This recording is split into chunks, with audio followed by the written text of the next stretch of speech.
Portland, Oregon. We are on the campus of the University of Portland at the Child Center. This is the WCC This Week. We are presented by Geico. It's the Dons of USF and the Pilots of Portland. And hello again, everybody. I'm Barry Tompkins once more with my partner, Casey Jacobson. And Casey, I want to start this broadcast with kind of a cliche. You got to hold serve at home. I think it's a fact this year, not only in this conference, but basically in every conference. Sometimes easier said than done. It is. Not a lot of teams in the WCC have had success at home. Only 36% of the teams have held serve at home. That ranks 28th out of 33 conferences in the country. And if you want to finish in the top half of the WCC, you got to win games at home. All right, let's take a look at the standings and see exactly how things are right at the moment in the West Coast Conference. And Gonzaga right now, to be very honest, they're playing a different game, Casey. Yeah, we knew coming into the season that Gonzaga was head and shoulders above the rest of the conference, and they've proved to be that. If I look at St. Mary's, they're undefeated. However, they have not yet played Gonzaga or BYU. That will come next week. Yeah, and Pepperdine, of course, coming up with a very big win as they won at BYU. Huge win for them. I think what we have really, especially in the middle part of the conference, is a few teams just kind of trying to find themselves right now. Yeah, there's a lot of teams trying to find themselves, but Pepperdine had a huge statement win at BYU. They went into Provo, the #1 scoring team in the country, held them to 61 points. Stacey Davis, their forward star off the bench. Actually, I don't know why he came off the bench, but he did, and he scored 23 points and 8 rebounds. But we got a couple of teams here who are trying to find themselves, USF and Portland. Yeah, I think that's exactly right. And that, of course, leads off our news and notes. And what bigger note than the one you just mentioned, the fact that Pepperdine goes into BYU. I mean, there's a lot of places that are tough to play. I don't know too many that are tougher than BYU, with the possible exception of Gonzaga. But 20,000 people, and they go in there and quiet all of them. Yeah, that might be Marty Wilson's biggest win of his coaching career. And then, of course, BYU's Kyle Collinsworth. He struggled against Pepperdine, but hey, this guy's got 3 triple-doubles already, 1 more, and he's going to tie the record. I believe Jason Kidd has a piece of that record. And Gonzaga forward Shemek Karnowski has been a beast all year long for the Zags, and he's the WCC Player of the Week. And then we got to give a shout-out to Johnny D, who just last week set the all-time scoring record at USD. Congratulations to him. I got to ask you, how tough is it for a team like USF now? You got to play on the road at Gonzaga, and then you come here to play a tough home team in Portland. I believe they've had the toughest schedule of all the WCC teams. They've played at Gonzaga. They've played a BYU team who shot like 65% in San Francisco, and they've also played St. Mary's already. So they're searching for answers, but the scheduling gods have been unkind to them, Barry. Yeah, no question about it. They got to find something today, though, to at least split this trip. Well, we got a lot to talk about here on the West Coast Conference this week, and even more on the game to come. But before we get to all of that, on the other side of this commercial break, Kelly and the coach. She could post him up. Watch.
Welcome back to Geico WCC This Week in Los Angeles. I'm Kelly Tennant alongside the coach, Dave Miller. Coach, why don't we get to the conference highlights from earlier this week, starting with USF and Gonzaga. Number 6 ranked Gonzaga hosting San Francisco. The Zags with a 25-game home win streak versus the Dons. First half, Zags up 3. Kentucky transfer Kyle Wilcher will hit the 3-pointer. Zags up 6. You gotta love the pick and pop. Don't stop, Kelly. Next time down the floor, it's Wilcher again for the 3-pointer, and it goes. 1 for the money, 2 for the show. I like the 3-ball. I like it. Later in the half, Zags up 4. Kevin Pangos drives and drops it off for Shemek Karnowski for 2. The Polish Pitbull. Second half, Zags up 15 off the offensive rebound. Good ball movement results in a Domantas Sabonis layup and 1. Did you notice the ball never hit the floor? I love the way the Zags play. They share the wealth. Sabonis, the recipient. Very good. And Zags up 23 now, trying to put it away. It's Gary Bell Jr. hitting the 3-pointer from the top of the key. Gonzaga wins big, 88-57. Ring my bell. And now we'll take you Pepperdine at BYU. Marty Wilson trying to lead his Waves to a road win over the Cougars, both top 4 teams in the WCC standings. First half, Pepperdine up by 6. Amadi Udeni drains the corner 3. Waves lead by as many as 14 points early in the game. And later in the first, Tyler Haws gets the offensive rebound, works his way to the rim, and puts it off the glass. Second half, BYU still down by 6. Haws gets the steal, takes it all the way down the court for the layup in between 2 defenders. Cougars cut their deficit to 3. And minutes later, Waves trying to put the game away. Stacey Davis pulls up in front of Haws and hits the jumper.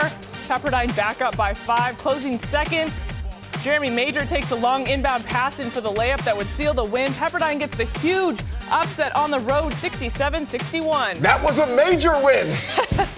Very good, Coach. Santa Clara at Portland.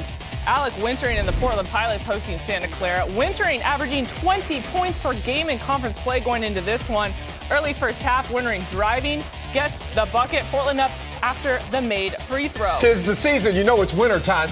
Santa Clara down 5. Jalen Richard finds some open space here and hits the 3. Santa Clara would trail by 5 at the half. Second half, Wintering with the nice steal. And he finishes with the easy lay-in. Wintering would finish with 26 points. Portland up 5 now. Thomas Vandermars kicks it out to Bobby Sharp in the corner, and he hits the 3. Portland with an 8-point lead. That ain't Bobby Boucher. Portland up 11. This time, Sharp finds Thomas Vandermars, and he hits the hook shot. Portland goes on to win this one, 78-61. And now, LMU and San Diego. LMU has yet to win an away game this year, visiting San Diego. Take you the first half. San Diego up 3. Johnny D, the active NC2A leader in career 3-pointers made. And San Diego's all-time scoring hits a 3-pointer. Torero's up 6. Johnny D for 3.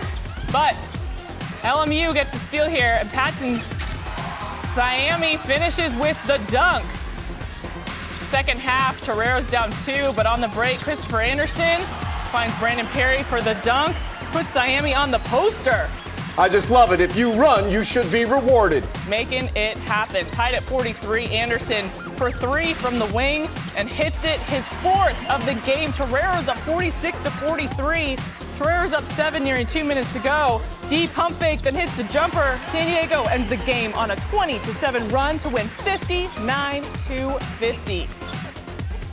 Let's take a look at Morgan State and St. Mary's. They visit St. Mary's, and St. Mary's at the top of the West Coast standings. First half, St. Mary's up 5. Working the high-low, and Brad Waldo finishes with the dunk. Gales up 7. Where's Waldo? In the paint. Under 2 minutes to go in the first half. Gales up 7. Garrett Jackson with the 3-pointer from the corner, and it's good. Gales up 36-25 at the half. Former Trojan getting his game on with the Gales. That's how we like it. Second half, Gales up 14. Aaron Bright drives it, kicks out to Jackson for another 3-pointer, and it goes. He's shooting the lights out, that Bright kid. Moments later, still up 17. Bright with the nice pass to Jackson, under the basket for the layup. St. Mary's wins 78-52. Here's here's what the conference standings look like. Gonzaga, St. Mary's are undefeated in conference and at the top of the standings, and the Pepperdine Waves moving to third in the standings with Thursday's win versus BYU. So, Coach, let's talk about the teams at the top of the conference. We have Gonzaga, we have St. Mary's, but let's start with Gonzaga. What have you seen so far from them this season? Well, I think they're one of the most complete teams in all of college basketball. They can play at two speeds. They can push it.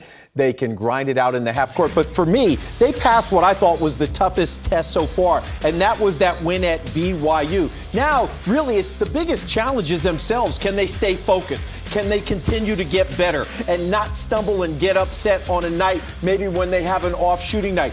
Defense has been their staple. The way they share the basketball and the leadership on this team, not only from Mark Few, but the players that police themselves. This is a team that has high aspirations. I'm not going to say it's the best Zag team I've seen, but it has a chance to be. Time will tell if they can stick to the script. Yeah, and they're starting out very strong. Now, when you look at St. Mary's, perfect in conference so far, what has Rainey Bennett done to put this in this situation for them? Well, so far, so good. They're taking care of business at home, but the big key was coming to LA and being able to have that road sweep. When you think about this team, they're going to be right there. But now, can they stick to the plan of playing inside out? I love their veteran guards in Carter and Bright. I love their big and Waldo. But can they figure out a way to beat the Zags and BYU? Because if they can beat those two teams, that's going to put them in a position to finish in the top two. And when you're in the top two, you put your dancing shoes on and you go to that March Madness. That's what the Gales need to get back to. They do, and I really like Waldo on that team. He's doing a really nice job. All right, now moving to our game of the week. In his 8th season at the University of Portland, head coach Eric Revenot definitely has experience on the court, but what about his personality? The man sitting next to me, our coach Dave Miller, had time to sit with Coach Revenot and peppered him with so many questions because he's great at that. So without further ado, here's Coach versus Coach. Coach, you're in the hot seat. Coach versus coach. Best player you've ever coached? Casey Jacobson. Saw him today, so it's Casey Jacobson's best. Best player in the WCC? Kevin Pangos. Toughest place to play away from Portland? Gonzaga, BYU, give it to Gonzaga. Your favorite non-basketball activity? Making breakfast for my kids after a good run. Favorite person you follow on Twitter?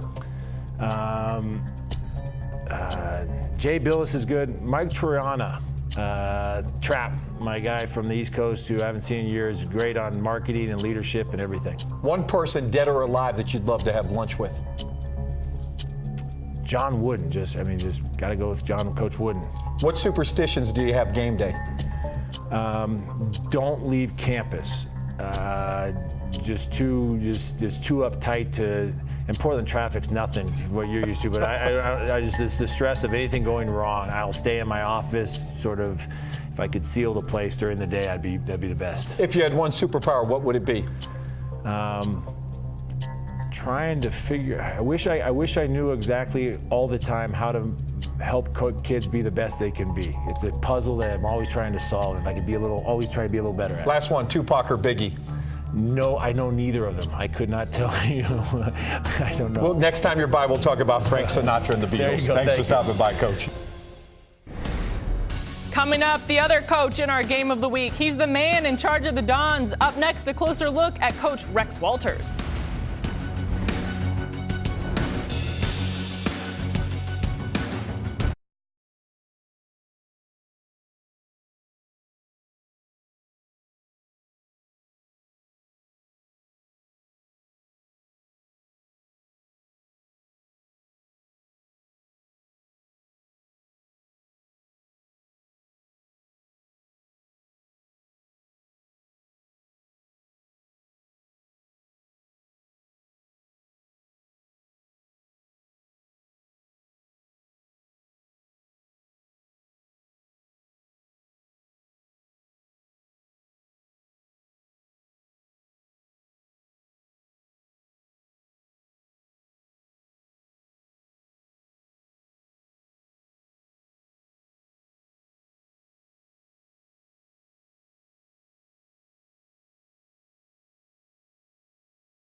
time for the WCC Player of the Week. It's center Shemek Karnowski from Gonzaga. In last week's game versus Portland, he scored 21 points on 9 for 12 shooting. 15 of those points coming just in the second half. He's the third Gonzaga player to receive Player of the Week honors this season. Congrats.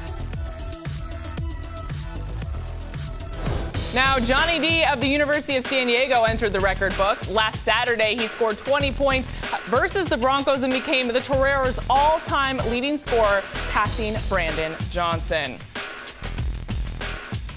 The University of San Francisco's head coach Rex Walters may impact a lot of young people now, but he had to learn how to along the way in his own playing career. With great success over the years, he takes time to reflect with the WCC's Amanda Blackwell about how he got here and what really matters in this life.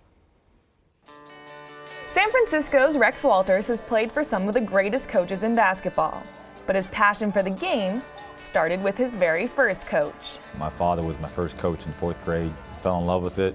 I think I got some of my fieriness from him.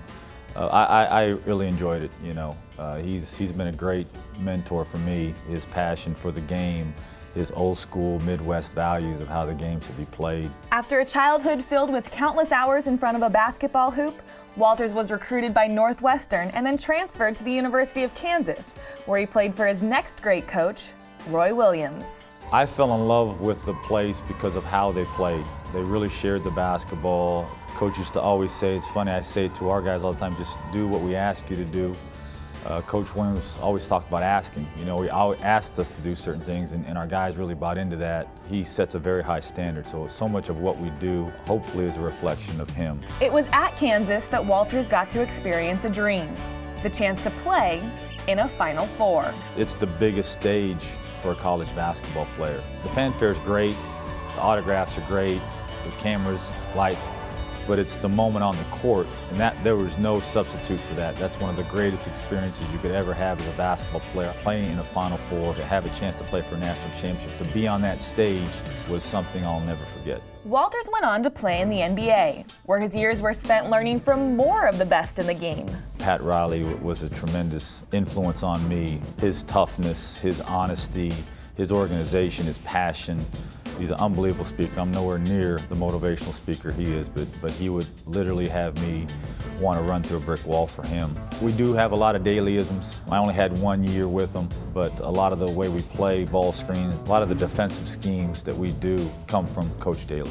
After his professional career, Walters made the move to coaching, which eventually led him here to the University of San Francisco, where he has continued to grow the Dons program, leading to WCC Coach of the Year honors last season. I have so much respect for every single coach in our league, and I know how hard it is to be successful in this league because every team is so well coached. That was humbling for me because I think a lot of every single one of our coaches in our league, so it meant a lot. While it was an award that proved Walters is heading in the right direction, he still wants to learn so much more as he follows in the footsteps of the great coaches before him. Every year I've gotten better. Every year I've learned so much more. I look forward to each day because I know each day I'm going to learn something new. I got to have an open mind. I've got to be pursuing it and looking for it. And if I do, I become a better coach, and I think we'll become a better team because of it. I've become a more intelligent basketball player under Coach Walters. I mean, he's taught me certain things in the game that make me think a little bit more. He's got a great basketball mind, and I think he's learned so much from the coaches that he's had in previous years when he played in the league and things like that. But there's definitely opportunities in practice where he comes out and you're just like, wow, like, I never thought of that. Bring it up. I'm here. Bring it up. I'm here. Walters and his team feel they have found the perfect place to continue their growth both as players and as people at the University of San Francisco. We look at what USF is about. It's about having an impact, being a servant leader, taking advantage of all that we have in our city, at our university, and then, yes, the basketball part of it. They're all intertwined here. It's different than other places. We go into recruiting with that, how you're going to get an unbelievable education. You're going to know your professor's going to know you because we're such a small, intimate college, university setting. And then, yes, our history is unbelievable. It sets a very, very high standard, and I love that. I love that. For the WCC This Week, I'm Amanda Blackwell. Great work, Amanda. All right, a full slate of games today in the WCC, starting with our game of the week. The Dons taking on the Pilots at the Chiles Center, capping it off with St. Mary's at Pacific. The Gales trying to stay perfect in conference. You can catch most of the action on the W.TV. Check your local listings. All right, Coach, game of the week. What's the key? Well, for USF, they have to stop the bleeding. They have 4 straight conference losses. 2 of them last week at home against Pacific and St. Mary's hurt. But for Portland, it's all about pounding it in the paint. And when you think about that, it all starts with Thomas Vandemars. He's their man in the middle. With their 4-out-1-in offense, they love to attack inside out. He's got a hook to the middle. He's got a hook to the baseline. Pinkins and Tolson are really going to have their hands full. All the bigs love to run the floor. Plus, the Dons are going to have to deal with the guards as well. I love Portland's guards. Wintering is playing out of his mind. Bailey is coming back. He's going to work into the rotation. Bobby Sharp can shoot it. I think Portland wins by 9. All right, I like that prediction. Good work, Coach. That's going to be it for me and Coach. We'll get you back to Chiles Center.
We welcome you back to Portland, Oregon. This is the West Coast Conference this week. It's presented by Geico, and we are at the Chiles Center on the campus of the University of Portland. Barry Tompkins with Casey Jacobson alongside. This is the West Coast Conference Game of the Week.